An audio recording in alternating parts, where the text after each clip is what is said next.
आने वाले समय में 2028 का चुनाव बहुत दूर नहीं है। आप हम सब मिलकर तय करेंगे कि क्या होने वाला है और कैसे लोग आएंगे, और निश्चित ही भारतीय जनता पार्टी की सरकार बनेगी। अभी नहीं, आने वाले कई वर्षों तक के भारतीय जनता पार्टी की सरकार ही रहने वाली है। कि मोहन यादव जी की सरकार है, अपने प्रत्येक वादे को उन्होंने पूरी तरह से इनको पूरा किया है। मुख्यमंत्री मोहन यादव, कितना विकास 2.5 साल में मुख्यमंत्री मोहन यादव ने किया है, डेली जानने के लिए खबर इंडिया की टीम निकलती है। आज भी हमारे साथ एक युवा हैं, उनसे बात करेंगे कि मुख्यमंत्री मोहन यादव 2.5 साल जो भारतीय जनता पार्टी की सरकार कह रही है, 2.5 साल बेमिसाल मोहन सरकार विकास कार्य कर रही है। कितना विकास हुआ है? क्या नाम है भाई साहब आपका? मेरा नाम है साहब नीलेश कुमार श्रीवास्तव। नीलेश भाई, क्या कहेंगे, कितना विकास देखते हैं मोहन यादव जब से मध्य प्रदेश के मुख्यमंत्री बने हैं? देखिए, विकास तो मुझे शब्दों में बयान नहीं करना चाहिए, आपकी आंखों ही देख सकते हैं कि विकास चारों तरफ हो चुका है। चौमुखी विकास ये सरकार कर रही है, माननीय मोहन यादव जी की सरकार कर रही है। आप इस चौराहे से बाहर निकल के देखेंगे तो विकास आपको स्वयं अपनी आंखों से दिखेगा। इतनी सारी योजना है, यदि मैं आज गिनाने बैठ जाऊँ तो मुझे लगता है कि समय कम पड़ जाएगा, है ना। चाहे वो महिलाओं से संबंधित हो, चाहे वो युवाओं से संबंधित, चाहे वो किसानों से संबंधित हो, चारों तरफ लोगों में हर्ष ही हर्ष है।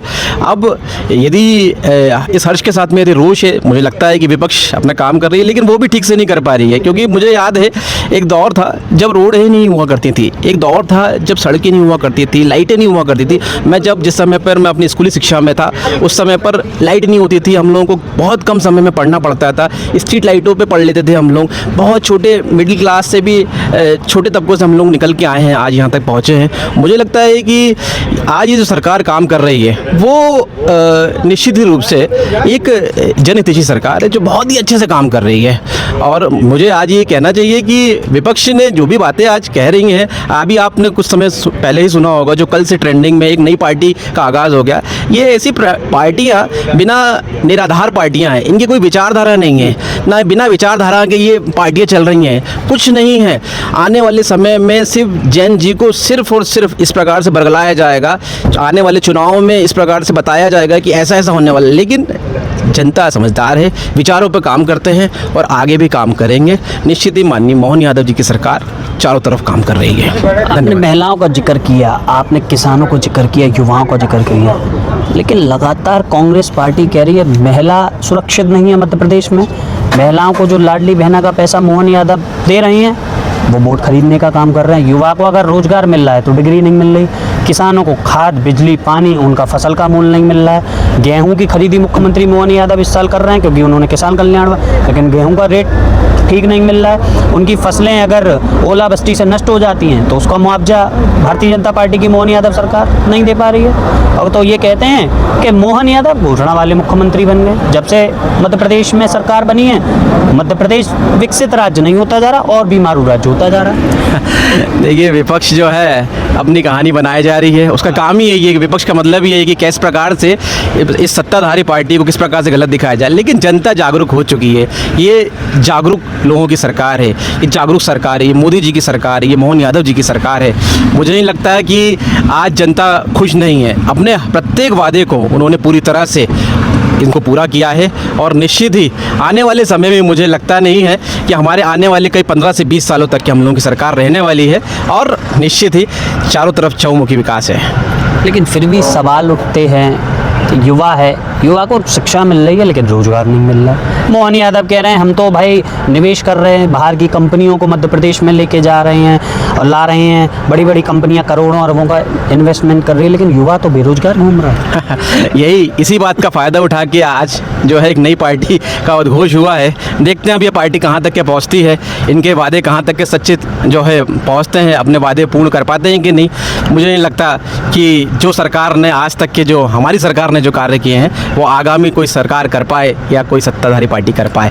बहुत बहुत धन्यवाद। महिला सुरक्षा को लेकर भी सवाल उठते हैं कि महिलाएं मध्य प्रदेश में सुरक्षित नहीं हैं, महिलाओं के साथ आए दिन घटनाएं घटित हो जाती हैं, जबकि गृह मंत्रालय स्वयं कानून का जो व्यवस्था है गृह मंत्रालय के अधीन आता है और वो गृह मंत्रालय मुख्यमंत्री मोहन यादव के अधीन। देखिए, महिलाएं आज 100% कह रहे हैं कि सुरक्षित है। हाँ। बहुत कम ऐसा रेशो सुनने में आता है कि यदि किसी महिला का कोई गलत होता है, हमारी सरकार लगातार उसके हाथ खड़ी है। जो भी इस प्रकार के कृत्य यदि गलत नज़र डालता है महिलाओं के ऊपर, हमारी सरकार जो है ना तीखी नज़र रखती है उसके ऊपर।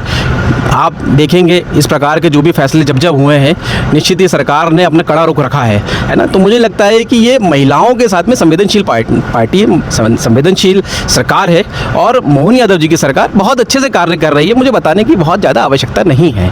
किसानों को लेकर भाई साहब क्या कहेंगे, क्योंकि मुख्यमंत्री मोहन यादव ने किसान कल्याण वर्ष घोषित कर दिया है।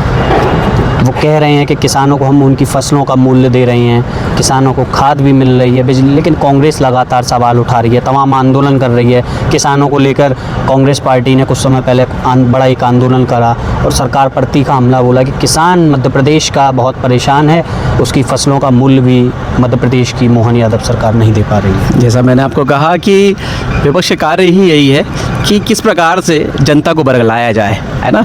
एक समय था जब माननीय जीतू पटवारी जी अपने कंधे पर एक बोरा लाद के हमारे केंद्रीय मंत्री जी के पास गए थे, है ना, शिवराज जी के पास में, है ना। तो इस प्रकार से वो कृत्य करते हैं, अपने कैमरे ले आते हैं, अपने लोगों को लेकर जाते हैं, अपनी पीआर टीम को लेकर जा रहे हैं। क्या साबित करना चाह रहे हैं? आपके पास खुद के लोग नहीं हैं, आपकी खुद की ज़मीन खिसक चुकी है। आज आप हमारी बात कर रहे हैं कि हम नहीं कर रहे हैं। अरे हमारी सरकार तो दिन रात काम करने पर लगी है, 24 घंटे हम लोग काम करते हैं। हमारे मंत्री, हमारे सांसद, हमारे एमपी, हमारे विधायक, आप देखो ना, आप गेहूं उपार्जन केंद्र में आप जाके तुलाई के समय पर खड़े होते हैं, है ना। मैं ऐसे बहुत सारे उदाहरण, इनके नाम नहीं लेना चाहिए, पर मैंने बहुत सारे एमपी, बहुत सारे विधायकों को देखा है कि वो खुद स्वयं जाके किसानों के साथ खड़े हुए हैं, स्वयं जाके कलेक्टर से बात कर रहे हैं। ऐसे विधायक और सांसद दूसरी पार्टी में तो मुझे देखने को नहीं मिले, जो स्वयं अपने किसानों की समस्याओं को लेकर जा रहे हैं और खुद बात कर रहे हैं कि यार हमारे लोगों को परेशानी हो रही है, इस परेशानी को सॉल्व किया जाए। तो निश्चित ही ये सरकार और इस सरकार के जो नुमाइंदे हैं, ये जो विधायक और सांसद बने हुए हैं, वो निश्चित ही काम कर रहे हैं। और ऐसे लोग बहुत ही विरले होते हैं और नहीं मिलेंगे। यदि जनता यदि सोच भी ले कि यार कोई नया ऑप्शन खड़ा कर दे तो बहुत मुश्किल हो जानी है। ये सरकार और ये लोग और ये माननीय मोदी जी दोबारा इस लोगों को नहीं मिलेंगे। मोदी जी के बारे में आपने जिक्र कर दिया, तो जब जिक्र करा है तो स्वाभाविक बात है, प्रश्न होगा। राहुल गांधी कह रहे हैं जब से आए हैं देश बेच दिया है, महंगाई बढ़ती जा रही है, डीजल पेट्रोल पर 2 दिन पहले पैसे बढ़ गए हैं। राहुल गांधी जी तो क्या ही बोले उनके लिए। राहुल गांधी जी एक विदेशी बच्चे हैं जो आज आके भारतीय राजनीति को समझ रहे हैं और काम करने की इच्छा है उनकी, अच्छी बात है, वो काम करें। निश्चित ही सबको काम करने की जो है आज़ादी है, लेकिन इतने वर्षों में भी वो काम करना नहीं सीख पाए। मेरा ये मानना है कि हमारे यहाँ का तो बूथ का कार्यकर्ता जब शुरुआत में आता है तो वही तुरंत अपना काम सीख जाते हैं कि मुझे क्या करना है। वो आज अपना काम नहीं सीख पा रहे, उनको करना क्या है वो सवाल नहीं पूछ पा रहे, वो अपना विषय नहीं रख पा रहे। इतना बड़े परिवार से आते, इतने बड़े राजनीतिक परिवार से आते हैं, उसके बाद भी इस प्रकार की अच्छी हरकतें ठीक नहीं लगती। वो तो कह रहे हैं आज नहीं तो कल भारतीय जनता पार्टी को अगर हराएगी तो वो कांग्रेस पार्टी हराएगी, और एक ना एक दिन पूरा उनको विश्वास है कि वो भारत के यशस्वी प्रधानमंत्री बनेंगे। सपने देखने का अधिकार सभी को है, अच्छा है, मुंगेरी लाल के हसीन सपने देखते रहे, ठीक है। कांग्रेस के समय में क्या स्थिति मध्य प्रदेश में आप देखते थे, क्या विकास की स्थिति मध्य प्रदेश में? दिग्विजय सिंह जब मुख्यमंत्री हुआ करते थे, कमलनाथ की सरकार रही थी, तब क्या स्थिति कांग्रेस के समय मध्य प्रदेश की हुआ? देखिए, मुझे ऐसा लगता है कि मैं उस समय स्कूल में हो रहा हूँ, करीब 4वीं-5वीं कक्षा में रहा हूँ, तो लाइट की हालत तो ऐसी थी कि सुबह से लाइट जा रही, रात तक नहीं आ रही, 10 बजे तक के। और ये राजधानी का मामला था। ग्रामीण क्षेत्र में तो हफ्ता 15 दिन तक के लाइट गायब रहती थी। आप सोचिए, एक गरीब तबके का आदमी, एक गांव का किसान यदि घर पे आए तो उसको कम से कम पंखा तो चलता हुआ मिले। महीनों से लाइट नहीं लोगों के घर पे, ऐसा समय था। रोडें नहीं हुआ करती थी, हम तो ढूंढते थे कि रोड कहाँ है पहले। अभी तो क्या है, ठीक है, सड़क पे एक आध गड्ढा ढूंढना ठीक है लगता है, लेकिन पहले तो गड्ढों में सड़क हुआ करती थी। आप देख ले, पहले तो खुद ही उनके अधिकारी कहते थे कि भैया हम ऊपर से 1 रुपये भेजेंगे यदि, तो यहाँ पर जो है कितना पैसा आना है ना। तो बहुत छोटी चीज़ें जो मैं आपको बताना चाह रहा हूँ कि कांग्रेस के समय में और भाजपा के इस दौर में निश्चित ही विकास तो है ना। लोग इसको यदि ठुकराए तो ये उनकी गलती है। आप समाज देख रहा है, आज युवा देख रहा है, आज जागरूक लोग हैं, जागरूक सरकार है, लोग बाग मोबाइल के ज़माने में जी रहे हैं। छोटी सी गलती होती है, फ़ोन करते हैं, तुरंत उनकी समस्या सॉल्व हो जाती है। एक समय था कि जब महीनों नेताओं के चक्कर लगाने पड़ते थे, आज मोबाइल के दौर में वो अपनी परेशानी स्वयं बताते हैं। मुझे ये बताते हुए बहुत हर्ष हो रहा है कि आज टेक्नोलॉजी के ज़माने में यदि किसी को कोई छोटी समस्या भी होती है तो वो एक फ़ोन लगाता है उस अधिकारी को या उस समस्या से अवगत कराता है, निश्चित ही कुछ समय में उसकी समस्या को दूर किया जाता है। इस प्रकार की सरकार ही काम कर रही है, मुझे बड़े ही हर्ष होता है और मुझे बहुत अच्छा लगता है कि सरकार में हम लोग अपना जीवन यापन कर रहे हैं। मैं बहुत खुश हूँ और समाज भी इससे निश्चित रूप से खुश है। अंतिम सवाल लूँगा, कांग्रेस के जो प्रदेश अध्यक्ष जीतू पटवारी कह रहे कमर कस ली है, 28 में मध्य प्रदेश में चुनाव है और सिंहस्थ भी है, सिंहस्थ की तैयारियां चल रही हैं। कह रहे सिंहस्थ खत्म होते ही बाबा महाकाल की नगरी भी है उज्जैन, बाबा का आशीर्वाद लेके भारतीय जनता पार्टी की मोहन यादव सरकार को उखाड़ फेंकने का काम कांग्रेस पार्टी और मध्य प्रदेश की जनता करेगी। क्या लगता है, क्या 28 में वाकई में मध्य प्रदेश में परिवर्तन होने जा रहा है? क्या भारतीय जनता पार्टी की सरकार जा रही है और कांग्रेस पार्टी की सरकार आ रही है? अच्छी बात कही आपने। निश्चित ही जीतू पटवारी जी को तो जाना ही चाहिए कि जो उन्होंने इतने से वर्षों में जो पाप करे हैं वो हो सकता है सिंहस्थ में जाकर थोड़े बहुत धुल जाए, है ना। और रही बात सरकार आने की, तो सपने देखने दीजिए आने वाले कई वर्षों तक के, है ना।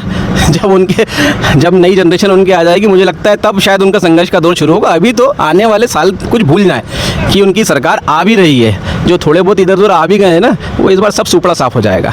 तो मतलब क्या एक युवा की क्या सोच है कि 28 में, जैसे कि 29 लोकसभा मध्य प्रदेश से सुपड़ा साफ कांग्रेस का कर दिया है, क्या विधानसभा चुनाव में भी कांग्रेस पार्टी का सुपड़ा साफ मध्य प्रदेश का युवा करने जा रहा है, कांग्रेस पार्टी का सुपड़ा साफ करने जा रहा है? निश्चित ही आप देखेंगे, आप सरकार की जो है नीयत चेंज हो चुकी है, उनका देखने का नज़रिया बदल गया है। अब युवाओं को मौका मिलने लगा, नए नए लोगों को काम करने का मौका मिल रहा है। आने वाले 28 में आप देखिएगा नए नए लोगों को मौका मिलेंगे जब, तो और आने वाले समय में 2028 का चुनाव बहुत दूर नहीं है। आप हम सब मिलकर तय करेंगे कि क्या होने वाला है और कैसे लोग आएंगे, और निश्चित ही भारतीय जनता पार्टी की सरकार बनेगी। अभी नहीं, आने वाले कई वर्षों तक के भारतीय जनता पार्टी की सरकार ही रहने वाली है।